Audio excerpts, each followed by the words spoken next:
കേരളത്തിലും SIR-നുള്ള മുന്നൊരുക്കങ്ങൾ തുടങ്ങിയിട്ടുണ്ടെന്ന് സംസ്ഥാന മുഖ്യ തെരഞ്ഞെടുപ്പ് ഓഫീസർ രത്തൻ യു ഖേൽക്കർ പറഞ്ഞു.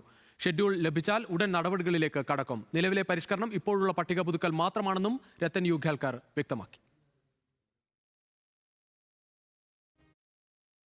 SIR-യുടെ ഉദ്ദേശമെന്ന് പറയുന്നത് ഫ്രഷ് ആയിട്ടുള്ള ഒരു ഇലക്ട്രൽ റോൾ തന്നെ നമ്മൾ രൂപം നൽകുന്നു. അതിന് door to door verification, enumeration form അടക്കം വെരിഫിക്കേഷൻ്റെ കാര്യം കാണിട്ട് മാത്രമായിരിക്കും ഈ ഒരു ഫ്രഷ് ആയിട്ടുള്ള ഒരു റോള് വരുന്നത്.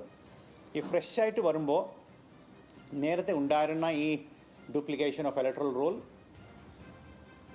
ഡിലീറ്റ് ചെയ്യാത്ത ആൾക്കാർ ഉണ്ടെങ്കിൽ, ഷിഫ്റ്റ് ചെയ്യാത്ത ആൾക്കാർ ആരെങ്കിലും ഉണ്ടെങ്കിൽ അതിനുള്ള ഒരു ഏറ്റവും നല്ല ഒരു മെക്കാനിസം ആയിരിക്കും. ഒരു ഹെൽത്തി ഇലക്ട്രൽ റോൾ ഉണ്ടാക്കുന്ന ഏറ്റവും നല്ല ഒരു മെക്കാനിസം ആയിരിക്കും SIR. അതിന് വേണ്ടിയിട്ടാണ് ഇലക്ഷൻ കമ്മീഷൻ SIR എല്ലാ സ്ഥലത്തും എല്ലാ സ്റ്റേറ്റ്സിലും ചെയ്യണമെന്ന് അവർ തീരുമാനമെടുത്തത്.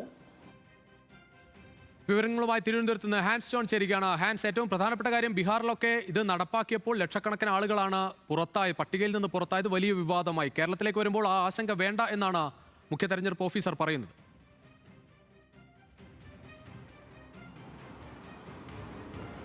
തീർച്ചയായും രുചീഷ്, ഈ SIR-മായി ബന്ധപ്പെട്ട് വലിയ രീതിയിലുള്ള ആശങ്ക പടരുന്നുണ്ട്. അത് സംസ്ഥാനത്ത് മാത്രമല്ല, രാജ്യത്തുടനീളം ഇത്തരത്തിൽ ബീഹാറിനുമായി ബന്ധപ്പെടുത്തിക്കൊണ്ട് വലിയ ആശങ്ക പടരുന്ന സാഹചര്യത്തിൽ കൂടിയാണ് സംസ്ഥാന മുഖ്യ തെരഞ്ഞെടുപ്പ് ഓഫീസറായിട്ടുള്ള രത്തൻ യു ഖേൽക്കറുടെ പ്രതികരണം വരുന്നത്. അദ്ദേഹം പറയുന്നതനുസരിച്ച് യാതൊരു വിധത്തിലുള്ള ആശങ്കയുടെയും ആവശ്യമില്ല. കാരണം 2002-ലെ പട്ടിക, 2002-ലാണ് അവസാനമായി സംസ്ഥാനത്ത് സമഗ്ര വോട്ടർ പട്ടിക പരിഷ്കരണം നടപ്പിലാക്കിയത്. ആ പട്ടികയിലുള്ള 80% ആളുകൾ 2025-ലെ പട്ടികയിലുണ്ട് എന്നാണ് അദ്ദേഹം വ്യക്തമാക്കിയിട്ടുള്ളത്. കാരണം നമുക്കറിയാവുന്നതുപോലെ തന്നെ സംസ്ഥാനത്ത് തദ്ദേശ തെരഞ്ഞെടുപ്പ് വരാനിരിക്കുകയാണ്. ഇതിന്റെ ഭാഗമായിട്ട് അന്തിമ വോട്ടർ പട്ടിക ഈ മാസമാണ് തെരഞ്ഞെടുപ്പ് കമ്മീഷൻ പുറത്തുവിട്ടത്. ഇതിൻ പ്രകാരം 2,78,00,000 വോട്ടർമാരാണ് നിലവിൽ കേരളത്തിലുള്ളത്. പക്ഷേ 2002-ലെ സമഗ്ര പട്ടിക നോക്കുകയാണെങ്കിൽ അതിൽ 2,28,00,000-ഓളം വോട്ടർമാരാണ് ഉണ്ടായത്. അപ്പോൾ അദ്ദേഹം വ്യക്തമാക്കുന്നത് 80% വോട്ടർമാരും ഉണ്ട് എന്നാണ്. പക്ഷേ അതിന് ഉദാഹരണമായി പറയുന്നത്, ഈ കഴിഞ്ഞ ദിവസം ഈ സമഗ്ര വോട്ടർ പട്ടിക പരിഷ്കരണവുമായി ബന്ധപ്പെട്ട് പാലക്കാട് 2 BLO-മാരെ ഉപയോഗിച്ചുകൊണ്ട് ആ മണ്ഡലത്തിൽ അല്ലെങ്കിൽ ആ 2 ബൂത്തുകളിൽ ഇത്തരത്തിൽ ഒരു വെരിഫിക്കേഷൻ നടത്തി, പരിശോധന നടത്തി. ഇതിന്റെ ഭാഗമായിട്ട് മനസ്സിലാക്കാൻ കഴിഞ്ഞതാണ് 80% വോട്ടർമാരും ഈ 2002-ലെ പട്ടികയിലുള്ള 80% പേരും 2025-ലെ പട്ടികയിലുണ്ടെന്ന്. അതുകൊണ്ട് തന്നെ ഈ കേന്ദ്ര തെരഞ്ഞെടുപ്പ് കമ്മീഷൻ നൽകുന്ന ഷെഡ്യൂളിനനുസരിച്ച് നടപടിക്രമങ്ങളിലേക്ക് കടക്കാനാണ് ഇപ്പോൾ സംസ്ഥാനവും തയ്യാറായിരിക്കുന്നത്. ഇതുവരെയും ഷെഡ്യൂൾ വന്നിട്ടില്ല. ഇതുമായി ബന്ധപ്പെട്ടുള്ള സമയപരിധി ഒന്നും കേന്ദ്ര തെരഞ്ഞെടുപ്പ് കമ്മീഷൻ നൽകിയിട്ടില്ല. പക്ഷേ അത് നൽകുന്ന മുറയ്ക്ക് കൃത്യമായ നടപടികളിലേക്ക് കടക്കും. പക്ഷേ അതേസമയം ഇതുമായി ബന്ധപ്പെട്ടുള്ള ഈ സമഗ്ര വോട്ടർ പട്ടിക പരിഷ്കരണവുമായി ബന്ധപ്പെട്ടിട്ടുള്ള മുന്നൊരുക്ക പ്രവർത്തനങ്ങളിലേക്ക് കടന്നു എന്നാണ് അദ്ദേഹം വ്യക്തമാക്കിയിട്ടുള്ളത്.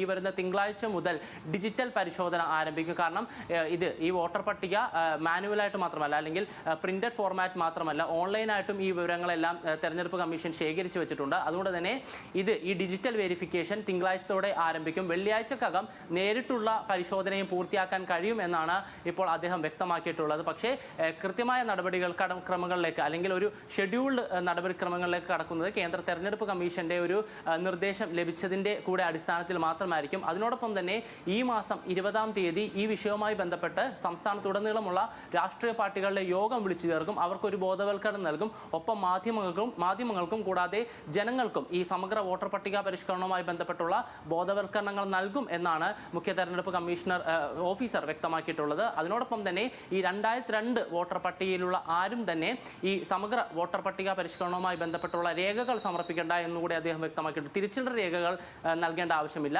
ആ ഫോം 7 ഫില്ലപ്പ് ചെയ്ത് നൽകിയാൽ മാത്രം മതി. പക്ഷേ 2002-ന് ശേഷം പട്ടികയിൽ ഉൾപ്പെട്ടിട്ടുള്ള, അല്ലെങ്കിൽ സാധാരണഗതിയിൽ നമ്മൾ വോട്ടൊക്കെ ചെയ്യുന്നത് പോലെ, അല്ലെങ്കിൽ തെരഞ്ഞെടുപ്പിനെല്ലാം വോട്ട് ചെയ്യുന്ന ആളുകൾ തിരിച്ചറിയൽ കാർഡും നൽകണം, അല്ലെങ്കിൽ തിരിച്ചറിയൽ രേഖ നൽകണം. ഒപ്പം സമഗ്ര വോട്ടർ പട്ടിക പരിഷ്കരണം എന്തായാലും കേരളത്തിലും വരാൻ പോവുകയാണ്. അതിന്റെ മുന്നൊരുക്കങ്ങൾ തുടങ്ങിയെന്ന് മുഖ്യ തെരഞ്ഞെടുപ്പ് ഓഫീസർ അറിയിക്കുന്നു. എന്തായാലും വലിയ പരാതികളില്ലാതെ തന്നെ ഇത് നടപ്പാക്കാൻ സാധിക്കുമെന്നാണ് അദ്ദേഹം വ്യക്തമാക്കിയത്.